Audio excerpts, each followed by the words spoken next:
আমার রাতের খাবার কোথায়? এত দেরি করো কিসের জন্য? এই তো আসছি গো, রান্না হয়ে এসেছে।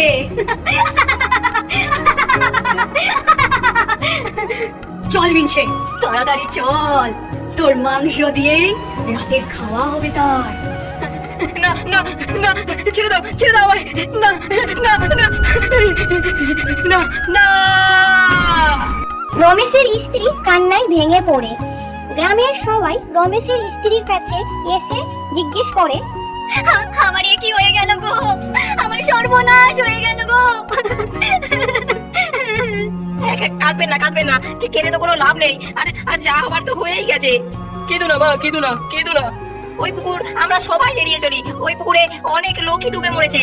ওই ওই পেতনি অনেককে ডুবিয়ে মেরেছে আগেও। পুকুরের লাগোয়া ওই বাড়িতে, তাই তো কেউ থাকতো না।